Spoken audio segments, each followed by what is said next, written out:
He actually kept a campaign promise of canceling student loans. Well, sort of, but he still did it. All right. At the beginning of campaign, he promised to cancel all student loans. However, as time went by, the promise became $10,000 in student loans for all. The final announcement was made yesterday, and yes, he's canceling $10,000 in student loans for those making less than $125,000 a year.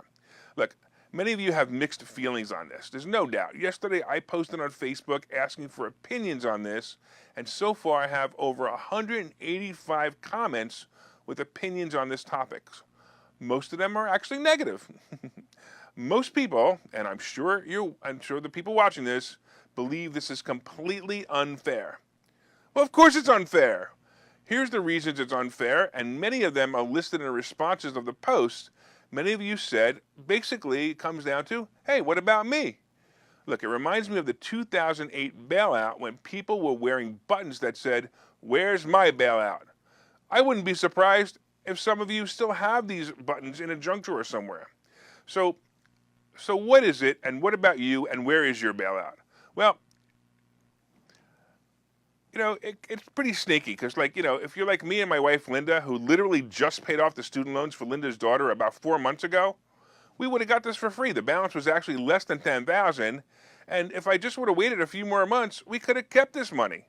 Or what about the people who didn't go to college because they thought, they couldn't afford it, and they knew this if they knew this $10,000 grant was going to be given to them, maybe they could have gone to college.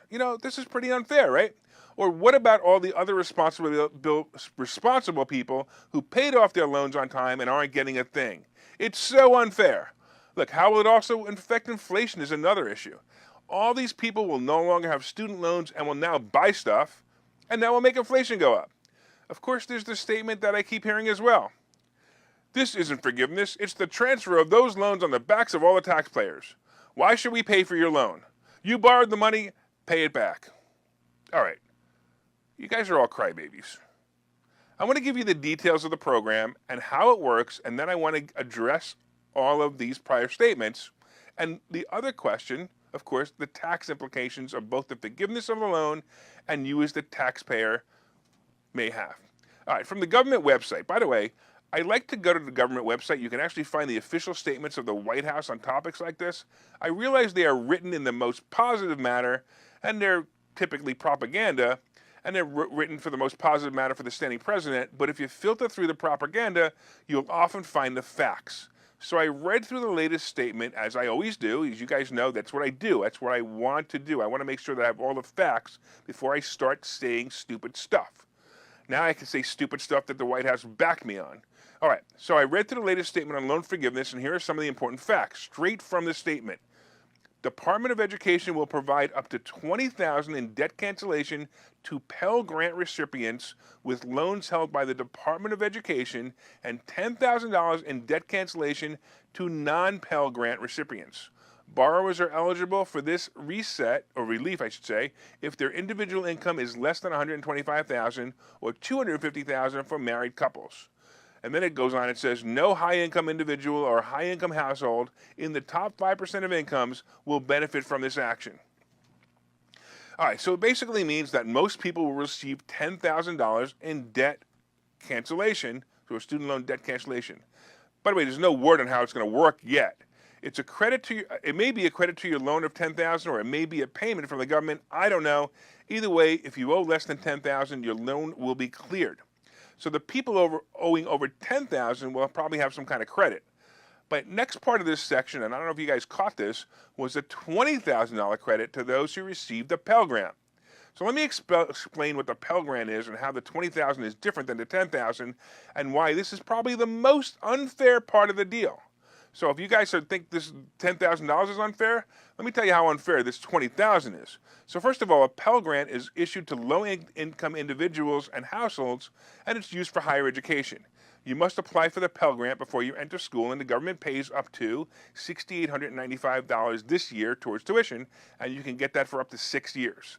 This is clearly a benefit to low-income people seeking ways to pay for college. Look, it's fine. I mean, I think it's great. I think the amount may even be low, but that's a different issue. So you received a Pell Grant for your college, and you still needed a loan, and now you're eligible for a $20,000 loan forgiveness. To me, again, this is the most unfair part of the benefit. It does not take into consideration the current income or financial state of the individual at the time of forgiveness.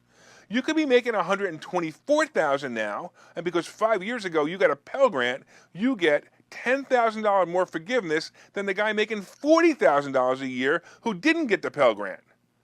But let's go on. Many of you commented about the tax implication of the loan forgiveness. In most cases, when a loan is forgiven or reduced, there are tax implications and the amount can be taxed to the individual who receives the forgiveness. This was a problem, I don't know if you guys remember, in 2008 Great Recession, many sold their houses in short sales and had loans that were greatly reduced or forgiven, and eventually a temporary forgiveness of this tax was applied to the tax law to make sure that people didn't owe massive taxes on the loan forgiveness. It actually made some sense. Think about it, right? Someone sells their house in a short sale, and just to get an IRS tax bill of what could have been $25,000 or more in some cases, that would have been like rubbing salt in the wounds. So now we have the government forgiving $10,000 or $20,000. So what will be the tax implications to the borrower? Well, guess what was passed recently? There's something called the American Rescue Act Plan of 2021, and that made student loan forgiveness tax-free through 2025. And of course, the law will cover this Biden forgiveness. So, by the way, that was also in the statement from the White House.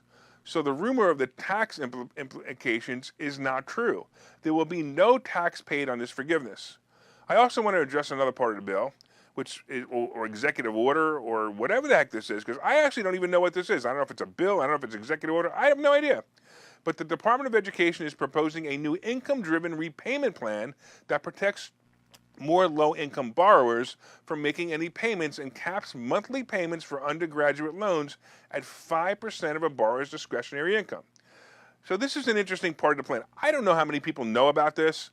This is kind of a crazy thing. I've come across it when I've been coaching people before, but this is basically how it works. So it used to be that after a calculations of someone's discretionary income, and basically this would be the income after housing, food, and other necessities, the minimum payment of a student loan would be no more than 10% of this discretionary income number. So Biden is changing that to 5%. So basically it would help people with their budget. However, it makes the loan go into perpetuity. No one will ever pay back their student loan. The payment will probably not even keep up with the interest. So the loan will never be paid off until, of course, the borrower dies. So now that you have the facts, stop whining about it. If you were a business owner, you probably received a bunch of money from the government last year in what was called the Payroll Protection Plan. Some small businesses received well over $100,000 from the government and was all forgiven and no payments were made by the borrower. At the time, I didn't hear you all whining about the money that was given out. Student loans are the biggest ripoff and the most predatory loan ever created. Personally, I wish the whole student loan system would be eliminated. If it happened, college tuitions would drop probably even in half because the colleges would no longer have the government to give them money that the student of the college will have to pay back for the rest of their life. I used to call it a tax on smart people, and then I realized that the average college graduate isn't all that smart, so now I just call it a tax on college students. Some of these borrowers even dropped out of college and still have the loan to pay back. For all of you who are worried about your tax dollars going to this program, why do you really care? It isn't like you're getting a bill to pay the loan. You aren't. You're not going to get a bill. The government is going to tax you anyway. My suggestion is learn tax laws and pay as little tax as possible. That's what I do. And be happy for your neighbor or friend who just got his loan paid off or loan reduced. It's a good thing for them. By the way, the rules and applications for forgiveness will be up on the government website in about a month. And the moratorium, by the way, for payments of student loans have been extended to the end of the year. So they haven't had to pay their student loan for 2.5 years anyway.